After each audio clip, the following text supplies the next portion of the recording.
Hello दोस्तों, कहानी की इस नई सीरीज में आप सभी का स्वागत है। आज की इस कहानी का नाम है जादुई मूर्ति। यह एक जादुई कहानी है। अगर आपको Hindi stories, moral story in Hindi या जादुई कहानियाँ पढ़ने का शौक है तो इस कहानी को पूरा ज़रूर पढ़ें। जादुई मूर्ति। जूनागढ़ राज्य में भैरव सिंह का शासन हुआ करता था। जूनागढ़ राज्य में ही कलुआ नाम का एक मूर्तिकार रहा करता था। कलुआ मूर्तियाँ बनाने में निपुण था।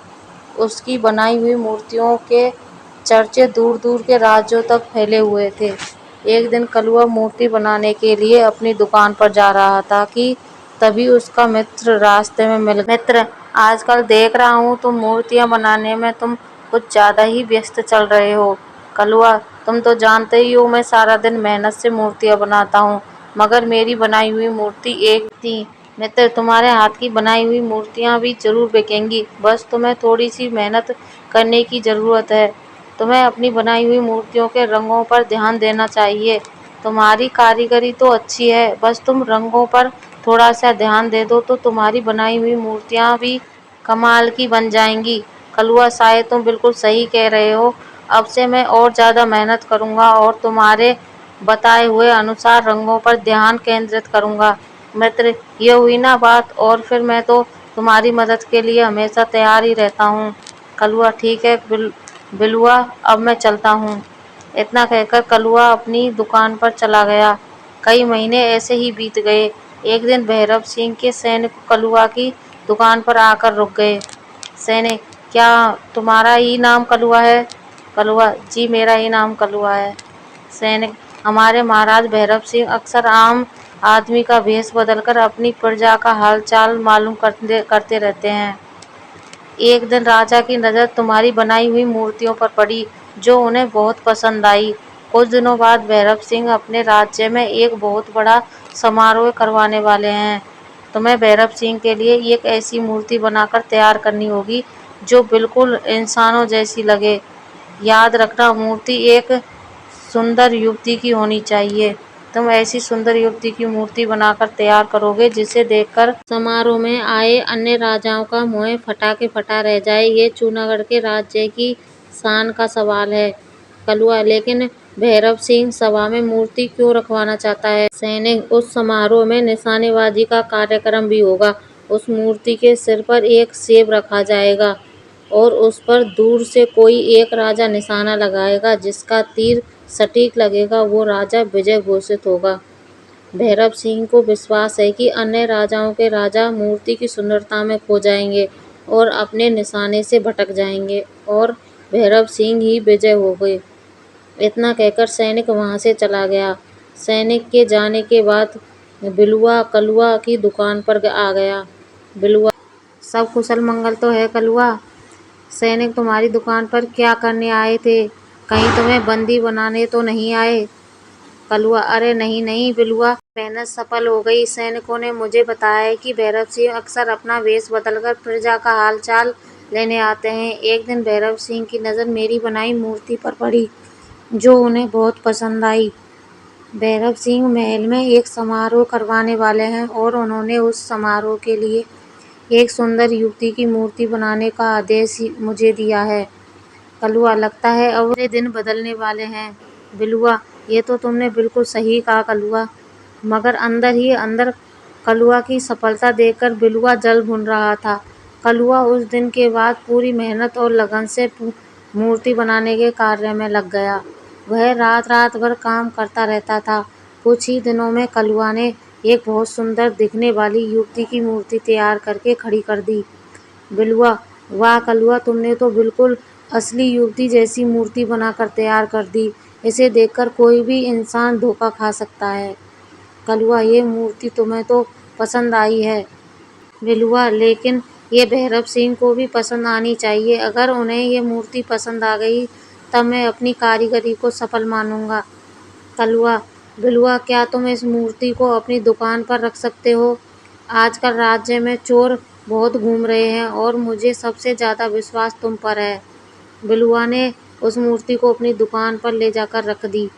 बिलुआ, मैं वैसे भी इस मूर्ति को ठिकाने लगाने की सोच रहा था और इस मूर्ख ने तो स्वयं मूर्ति मुझे सौंप दी। देखता हूँ ये कलुआ का बच्चा राजा को मूर्ति कैसे दे पाता है, क्योंकि मैं कल सुबह ही इस मूर्ति को बेचकर इस शहर और इस राज्य से कुछ महीनों के लिए रफू चक्कर हो जाऊंगा। मूर्ति तैयार ना पाकर राजा कलुआ को वैसे भी नहीं छोड़ेगा। मेरे दोनों हाथों में तो लड्डू ही लड्डू हैं।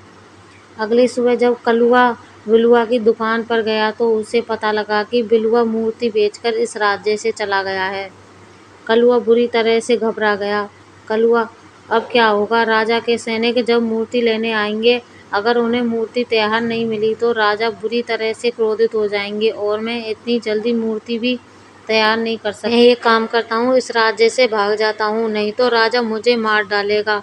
कलुआ घबराता हुआ सीधा जंगलों के रास्ते दूसरे राज्य की ओर भागने लगा।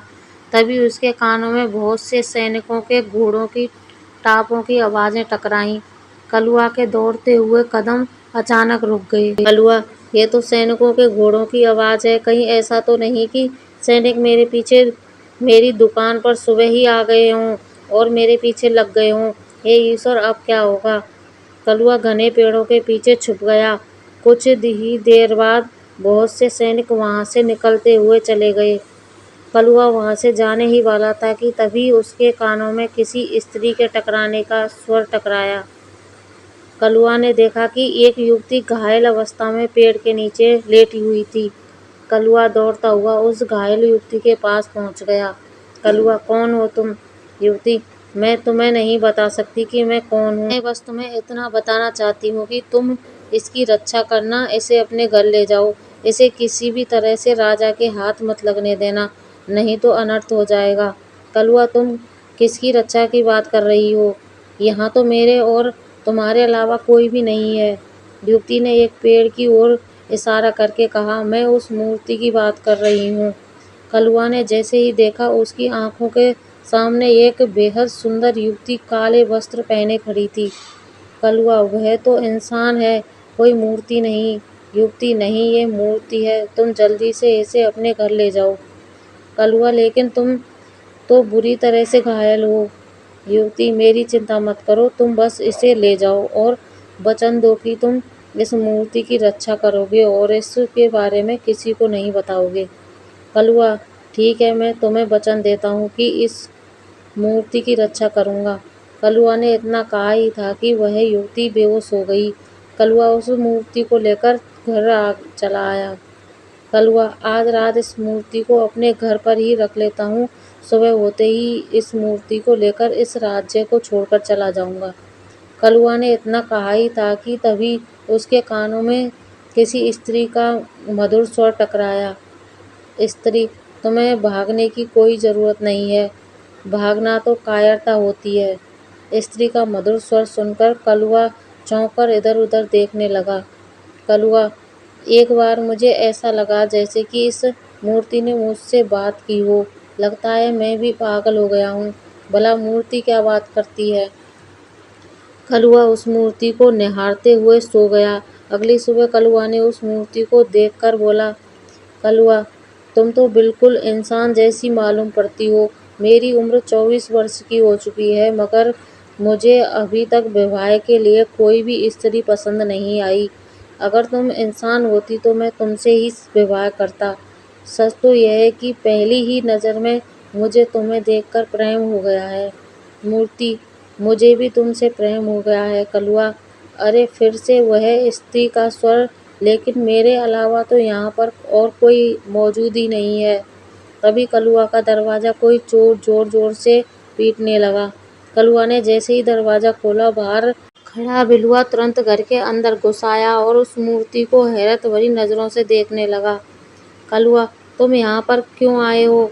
बिलुआ, मैंने तुम पर कितना विश्वास करके अपनी मूर्ति तुम्हें सौंपी थी और तुमने चंद पैसों के लालच में आकर उसे बेच दिया। बिलुआ, क्योंकि मैं तुमसे ज़्यादा बेहतर मूर्ति बनाना जानता हूँ, मगर इसके बावजूद भैरव सिंह ने मूर्ति बनाने के लिए चुना। कलुआ, अब यहाँ क्या करने आए हो? बिलुआ, जब मैं इस राज्य को छोड़कर जा रहा था तब मैंने तुम्हें इस मूर्ति को ले जाते हुए देखा। इतनी सुंदर मूर्ति को तुम नहीं बना सकते? बताओ, ये मूर्ति किसकी चुरा कर लाए हो तुम? कलुआ, चोर को चोर ही नजर आता है, लेकिन मैं तुम्हारी तरह चोर नहीं हूँ।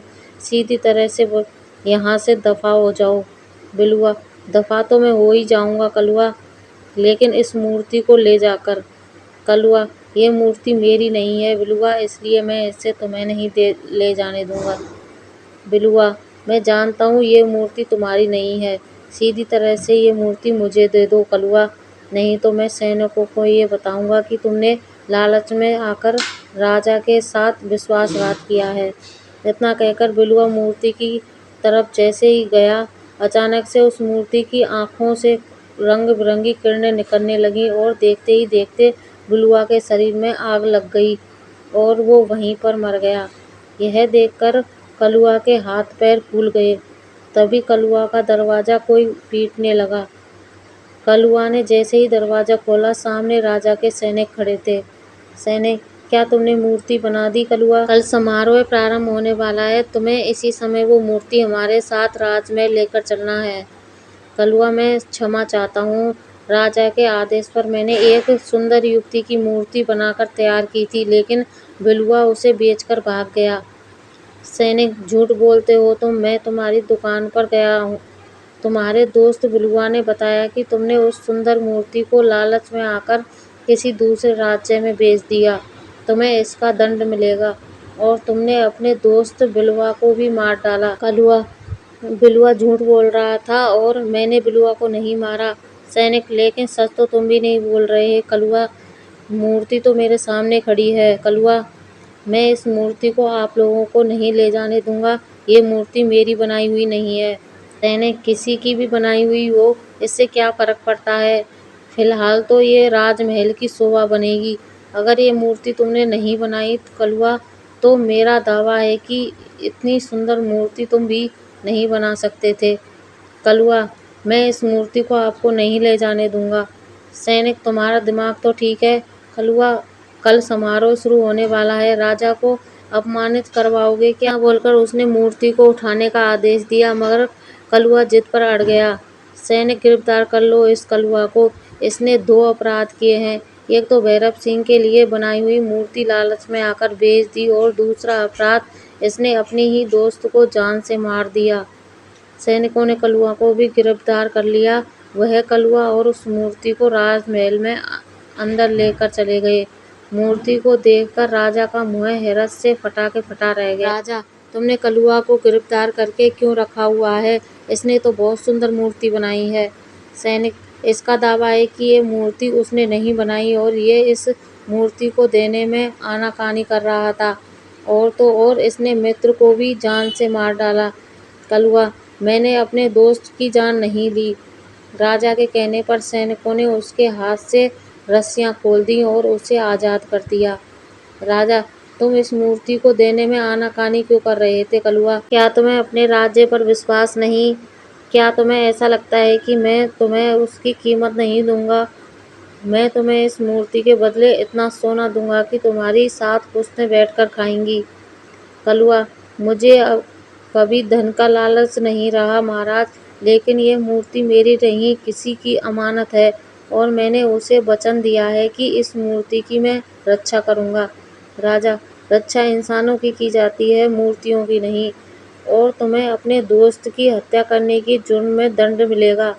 तभी राजा का एक घायल सैनिक दौड़ता हुआ राजा के पास आकर बोला, सैनिक महाराज, पड़ोसी राज्य के राजा चंद्र सिंह ने आक्रमण कर दिया है और सारे राज्य पर कब्जा भी कर लिया है। कुछ ही क्षणों में वो आपके पास पहुंचता होगा। इतना कहकर वह सैनिक वहीं पर बेहोश हो गया। तभी वहां पर राजा चंद्र सिंह अपने सैनिकों के साथ आकर बोले, राजा चंद्र सिंह, अपने आप को मेरे हवाले कर दो। भैरव सिंह, तुम्हारी सेना हार चुकी है। भैरव सिंह, यह गलत है चंद्र सिंह, तुमने पीठ पीछे और धोखे से वार किया है। इसे युद्ध नहीं कहते बल्कि धोखा कहते हैं। चंद्र सिंह, जो भी हो, लेकिन जीत मेरी हुई है। अब से चूनागढ़ राज्य मेरा हुआ। तभी राजा चंद्र सिंह की नज़र उस मूर्ति पर पड़ी। चंद्र सिंह, इस मूर्ति की तलाश में तो मैं पता नहीं कब से भटक रहा था। तुम्हारे पास ये मूर्ति कहाँ से आई? भैरव सिंह, ये मूर्ति मेरे ही राज्य के कुशल कारीगर ने बनाई है। इस तरह के कुशल कारीगर तुम्हें सिर्फ मेरे ही राज्य में मिले। चंद्र सिंह, भैरव सिंह, तुम जिसे मूर्ति समझ रहे हो ना, वो दरअसल मूर्ति नहीं बल्कि कुछ और ही है। इतना कहकर राजा चंद्र सिंह ने अपनी जेब से एक सफेद पाउडर मूर्ति के ऊपर फेंक दिया। अचानक मूर्ति के ऊपर रंग बिरंगी किरणें फूटने लगीं और मूर्ति एक बेहद सुंदर युवती मतलब एक इंसान में परिवर्तित हो गई और क्रोधित होकर राजा चंद्र सिंह से बोली, युवती, ये तुमने यह अच्छा नहीं किया राजा चंद्र सिंह। जब तुम मेरे राज्य को जीत नहीं पाए तब तुमने कपटी साधु की तंत्र क्रिया से मुझे एक मूर्ति में परिवर्तित कर दिया। भैरव सिंह, कौन हो तुम? युवती, मैं एक रायगढ़ रियासत राज्य की राजकुमारी विवाह हूँ। चंद्र सिंह, हाँ, और अब मैं इस राजकुमारी से विवाह कर नगर पर भी कब्जा कर लूंगा। तभी कलुआ ने अचानक राजा की तलवार निकालकर राजा चंद्र सिंह पर हमला बोल दिया। कलुआ के एक ही वार से राजा चंद्र सिंह ढेर हो गया। भैरव सिंह, तुम्हारा बहुत बहुत धन्यवाद कलुआ। अगर तुम ऐसा नहीं करते तो मेरे हाथ से मेरा राज्य छिन जाता और राजकुमारी विवाह को यह जबरदस्ती अपनी पत्नी बना लेता। विवाह, तुम्हारा बहुत बहुत धन्यवाद। इस चंद्र सिंह ने मुझे कपटी साधु द्वारा मूर्ति में परिवर्तित कर दिया था, लेकिन मैं मूर्ति बनने के बाद भी सब कुछ देख और सुन सकती थी। तुम्हें जंगल में जो घायल दासी मिली थी, वो मेरी दासी थी जो मुझे राजा चंद्र सिंह से बचाती हुई फिर रही थी, मगर राजा चंद्र सिंह के सैनिकों ने उस पर हमला कर दिया। इत्तेफाक से वहाँ तुम मिले। सच तो यह है कि कलुआ की मुझे भी तुमसे पहली नजर में प्रेम हो गया है। जिस तरह से तुमने चंद्र सिंह पर वार किया है, तुम में कुशल राजा बनने के भी लक्षण हैं। तुम्हारा दोस्त उस समय तुम्हें मारने की नीयत से आया था, इसलिए मैंने बिलुआ की जान ली। अगले दिन भैरव सिंह ने धूमधाम से कलुआ और राजकुमारी का विवाह संपन्न कर दिया। आज कलुआ और राजकुमारी विवाह के साथ मिलकर रायगढ़ रियासत पर शासन कर रहा है। दोस्तों, ये जादुई कहानी आपको कैसी लगी नीचे कमेंट में हमें ज़रूर बताएं। कहानी को पूरा पढ़ने के लिए शुक्रिया। कहानी अच्छी लगे तो लाइक शेयर करें, कमेंट करें, चैनल को सब्सक्राइब करें। धन्यवाद।